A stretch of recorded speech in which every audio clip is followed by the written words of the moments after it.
everybody, and welcome back to my channel.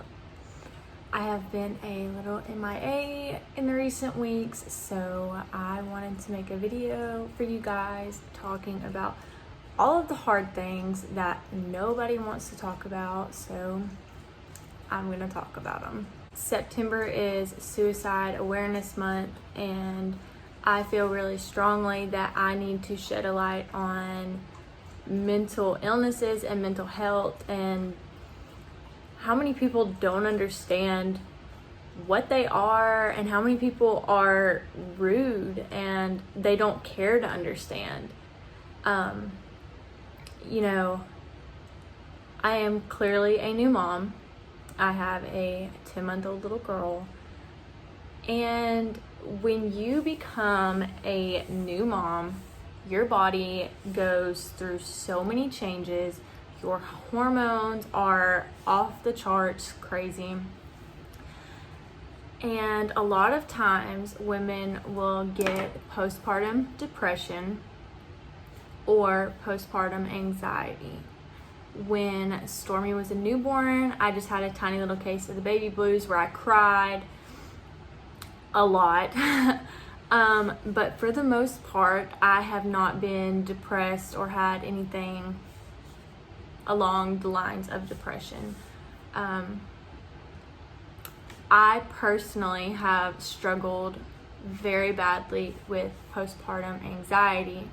And a lot of people who are in the spotlight and who want to create content for people to watch don't share the real things. They only share what makes them look so perfect. And I want to share my story and my experience because what if I can reach somebody who's really going through the same thing that I went through, and I help them learn to cope, learn to know that they're not alone. I'll take one for the team, and I will share my story and my experience. This isn't just for moms or people who have had children or anything. This can be for men, women, grandmas, grandpas, literally anybody. Just because I'm a new mom doesn't mean that my experience won't be similar to yours. So when Stormy was born, John Michael got to be here for the first 6 weeks of her life, and then he deployed. And I did fairly good considering that I was alone.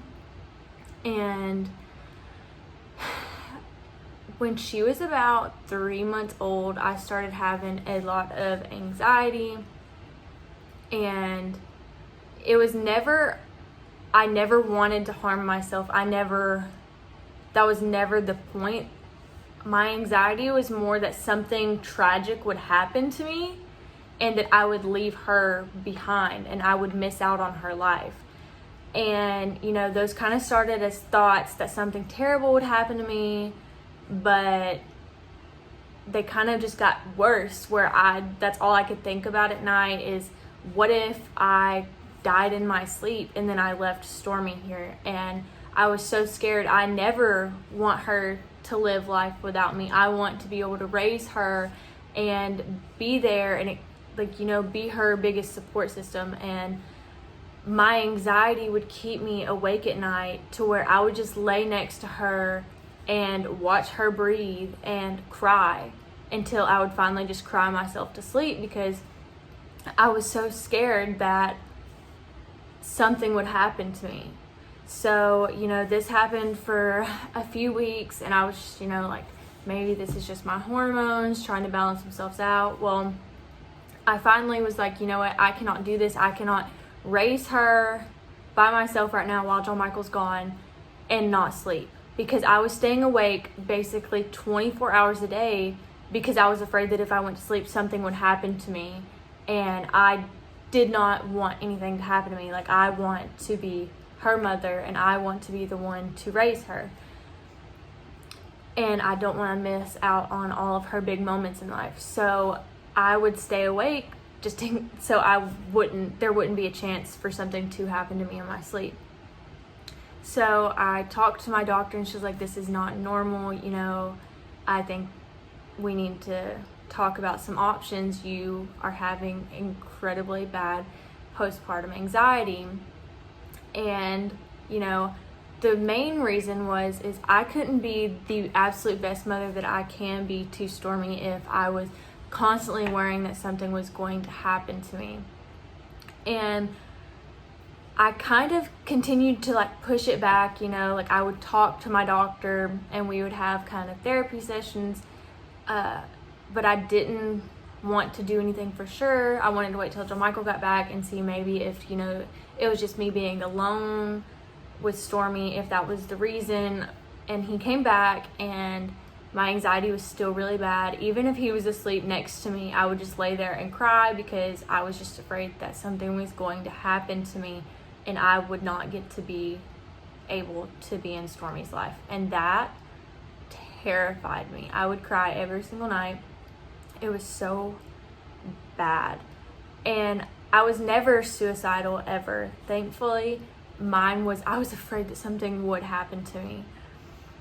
And a lot of people that go through that, it overwhelms them so much to the point that they feel like they can only escape those thoughts by taking their life.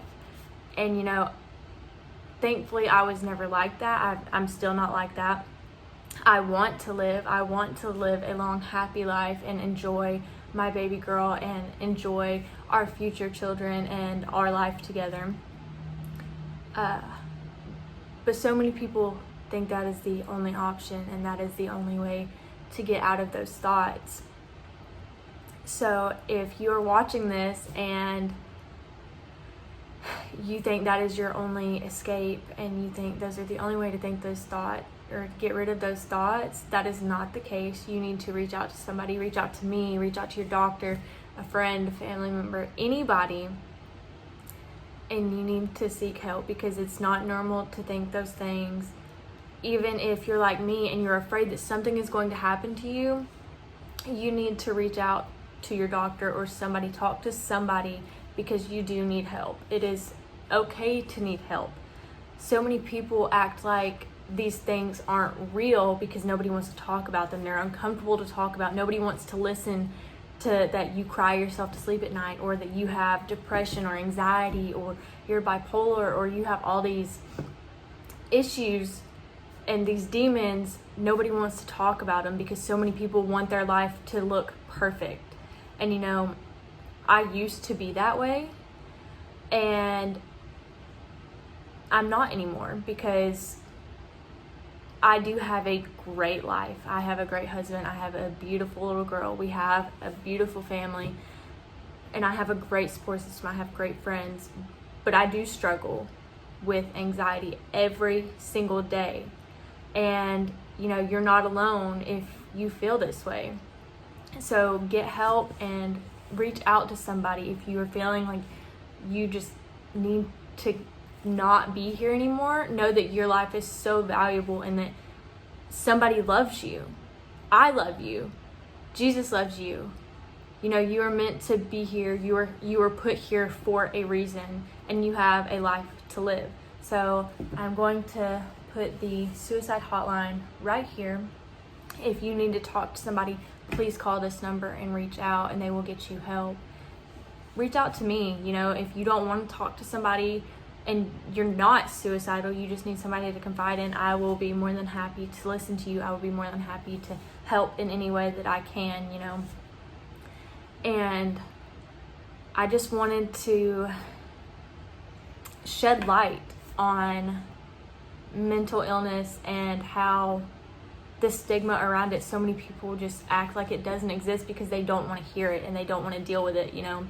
And I have a hard time, you know, explaining those emotions to people who don't understand it.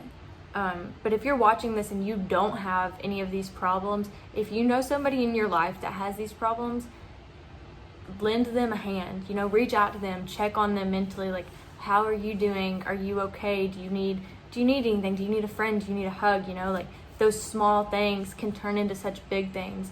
And this being Suicide Awareness Month, you know, it is so important to check on your friends. if you think they're okay, they're fine, you know, even just send a text, reach out, you know, be like, hey, I love you. You are a great friend. You are valuable, you know. Because to somebody who is going through things like this, you know, to me, it's always been, I don't want to tell people that I have anxiety or that I feel the way I do, because I don't want them to look at me differently and be like, oh, she's damaged, you know. And for a long time, I didn't even want to tell my own husband, because I didn't want him to look at me and be like, you're crazy, you know, because I'm not crazy. I'm perfectly fine. And I'm so thankful that he is so supportive. He tries his best to keep me calm. If I am having a panic attack, he knows exactly what to do to just be my serenity and just calm me down, you know. And so many people don't have that, so just be a friend. Be the friend that you would want to have, you know. Like, if you're going through something, be the friend that you would need. So, you know, I just wanted to make this video. This is super short, and I've been a little far away from my YouTube channel, my Instagram, for a few weeks, just because obviously my last video, our car's flooded, and I've had to deal with that, and I've had to get a new car, and then John Michael's car won't start. It's at the shop right now. I'm trying to get it fixed. I've just had a lot going on. My mom went into cardiac arrest, and it has just been a lot to deal with, and I just have not had time to do anything other than be a mom to Stormy and, you know, do the best that I can with what I'm going through by myself. So thankfully, John Michael should be back sometime soon, hopefully incredibly soon. But yeah, I just needed to make this video and, you know, share it with somebody. Share it with somebody you think that might be going through this, or just share it and be like, you know, this is good advice. You know, your life does matter. And I just really want to stress that, like, if you are going through any of these things, it's not normal to reach out for help, because you do have so many people and so many resources that will help you. So I just wanted to take the time to say these things, and, you know, I hope you guys don't experience any of these problems, and I hope that you are having a fantastic week. Stormy Lynn is napping right now, so I got to make this video, and I'm sorry for the way I look. This is just how I look these days. I can't help it. Whatever. But I will try to be better about vlogging soon this next week and showing you guys what we're doing and everything that we're going through. So, you know, anyway, I am so thankful if you are watching this video. Your life matters, you are valuable, and I am always here if you need a listening ear. I will see you guys next time. Make sure to follow my Instagram to keep up with more of my daily life, and I hope you guys like this video. Bye.